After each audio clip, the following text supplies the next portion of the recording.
Okay, now, here we embark into the story of the magnificent, marvelous, MuhGlorious Maine trip.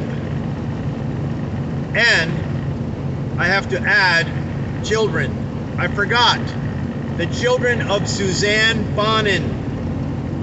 My goodness. The children of Suzanne Bonin. Hello. These stories are for you as well. Because she is a pivotal character. She is a pivotal character in the MuhGlorious Maine trip. Now, my memory of this trip to Maine is a little bit lumpy and missing details. But that's part of the reason for this storytelling enterprise. I had a very strong and special young fella who's sort of the age of my own children say to me, you know what? You're not really a writer, you're a storyteller. When you are telling a story to somebody that you care about, you are at your best, selecting phrases and images and words to describe things that are actually very special and good. So he was encouraging me to tell stories to an audience as a best way of capturing the things that are in my spirit and are in my heart. So, the MuhGlorious Maine trip, which is part of an extension of, the Dan Schwartz and the glorious Grateful Dead guitar gift thing. So, once upon a time, 4 friends left New Jersey and drove to Maine and then turned around and drove back. But they left one of the friends in Maine, which is kind of cool. And that's a fun part of the story that maybe we can get some extra details about. So, I believe it was 1975. But I could be wrong. I believe it was 1975.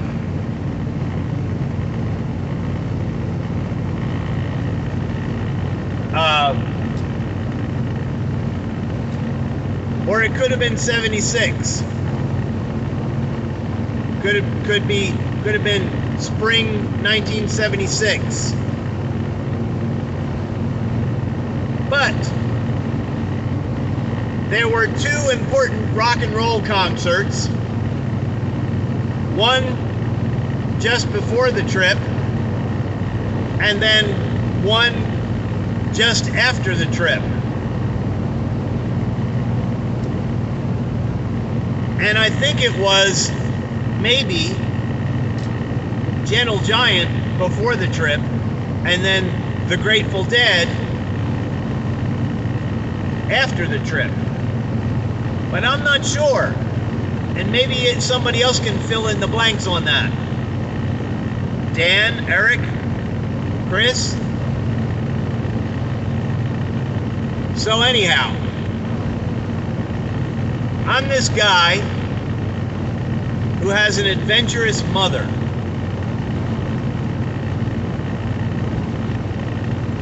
And I'm giving you the background of the journeying, okay? I have an adventurous mother. We grow up in Ocean City, New Jersey. We don't have a car. For the first 7 years, we're a family. We get around on bicycles. My daddy takes the train all the way from Ocean City to downtown Philly.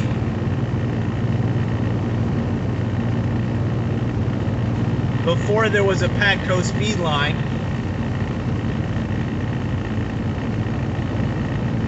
Taking the subway over from Camden into Philly. And he would work at the Penn Mutual Life Insurance Company.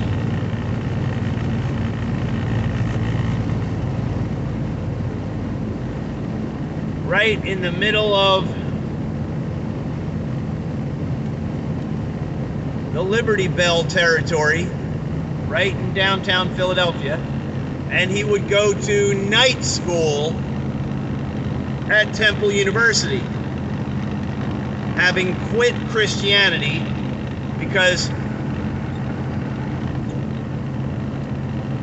Lutheran Seminary in Allentown, Pennsylvania, Muhlenberg College, left a bad taste in his mouth. He announced to the world that the Christians are all fakers, and he just wanted to care for young children. So he quit churchianity and he joined the Freud and Jung religion and studied to become a child psychologist, which he was for 30 years. Kindergarten to 8th grade, daddy, putting food on the table, putting gas in the car, because he's part of the educational combine and taking care of kids with emotional problems in the midst of standard South Jersey ordinary school junk. Much respect to the American lifestyle. So my daddy rides the train from Ocean City to Philly every day, and we get around on bicycles, and we even haul groceries, sometimes having to do 2 laps to the Acme in Ocean City, that's only a few blocks from our house. And so my mom is used to making do with not a whole lot. Both of my parents are education poor.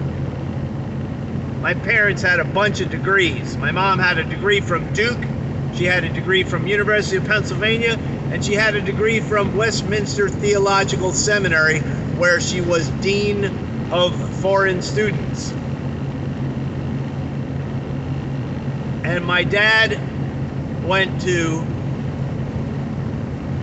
Muhlenberg College, Dickinson College in Carlisle, Pennsylvania, where I was born. And he also had a PhD from Temple University, psychology. So anyhow, we have a little 62 Ford Falcon station wagon, and it's time for the World's Fair, the 64-65 World's Fair. Well, my mom has purchased a pup tent with S&H green stamps. And the back of the station wagon, the seats fold down. 2 people can sleep in the back of the station wagon. 2 people can sleep in the pup tent. My mother decides we can go and see the World's Fair, and then we can stay in a campground, which is a little, which is cheaper than a motel or a hotel. And therefore we can afford the trip to the World's Fair from South Jersey. So we have our first attempt at family camping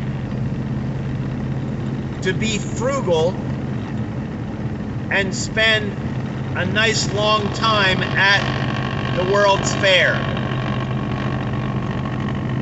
So we go to the Bear Mountain State Park campground, and we stay there. And 64, 65, I'm only 7 years old, my sister's 6, and we get to see a deer a couple of deer in the campground. And Mom makes some breakfast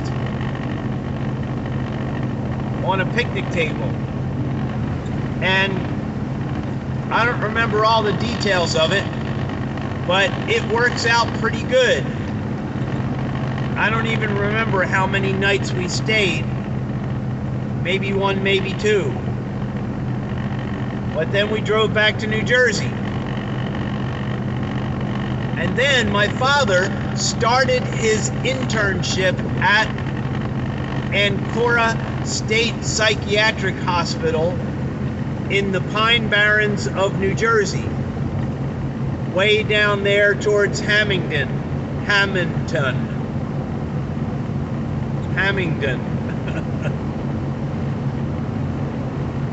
In the Pine Barrens. And we live in Collingswood, and we live in a 2-floor apartment, and the 3rd floor is under the roof, and it is so hot in the summertime, probably uninsulated or barely insulated. The 3rd floor is so hot in the summertime, my sister and I would challenge each other to go up on the 3rd floor and see how long we could stay, because it was so hot, and then we had to come back down where it was cooler. It was super hot. So my parents are saving up for an air conditioner. This is part of the Maine trip story. My parents were saving up for an air conditioner, and they got the money together. This is before easy credit cards and all that kind of stuff. You saved up the money, you bought the thing with cash. So they saved up the money for the air conditioner, and my mom said, you know,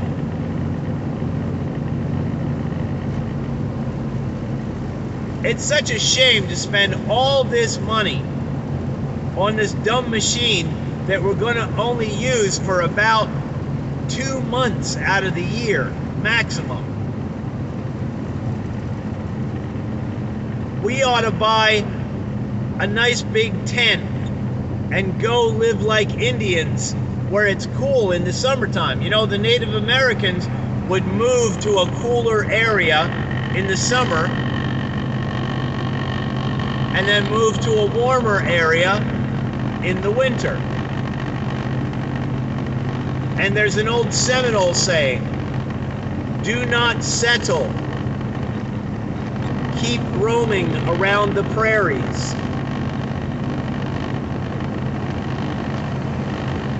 So my mom had this idea.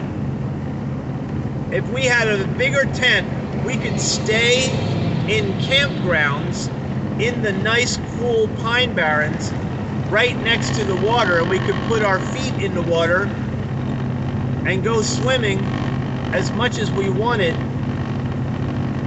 because we would be right next to the water in the campground.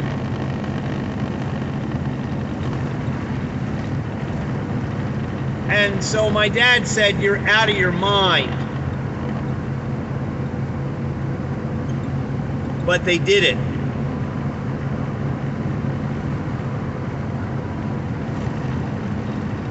We would set up at a campground that is only 10 minutes drive away from Ancora State Hospital, rather than at least a half an hour drive from Collingswood. And so we would wake up in the morning, and Mom would have breakfast at the picnic table, and Dad would split for work, and we would basically be in the woods and learning how to live in the woods. And we'd be jumping into beautiful cold root beer water of the fast streams of the Pine Barrens all day long. And that was my daddy's summer internship.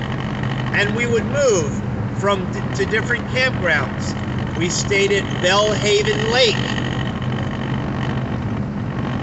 We stayed in the primitive campgrounds in the Stokes State Forest, in the Pine Barrens. We stayed at a campground called Chips Folly. And I don't remember the other ones, but it was a very special experience. And we got used to camping, traveling, and just basically living out of the motor vehicle. The mighty little 62 Ford Falcon station wagon. So then, in subsequent summers, since we had become outward bound, adventuresome campers, my mother wrote away to the New England State Tourist Boards in the fall, and she would get all this mail from Connecticut and Vermont and New Hampshire and Maine and Nova Scotia and Canada and Rhode Island. All them places. And she would spread all these brochures out, and she would read all this information, and she planned a trip. She planned a camping trip north into New England. How cool is that? That's mighty cool. Yahoo, yippee.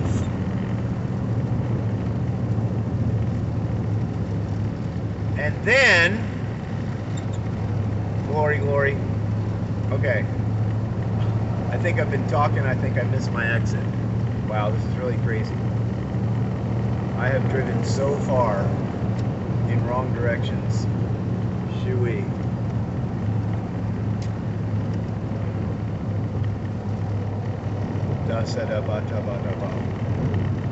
Wow. I'm concerned that I will run out of gas. Oh my. I have no fuel, I have no funds at the moment. Interesting. Well, well, well. So, this is a mighty long intro, but this is the developing of Maine trips and the courageous and comfortable feeling of like we can just drive to Maine and have a nice time and go to special places. Let's call that the Glorious Maine Trip in Part 1, Introduction.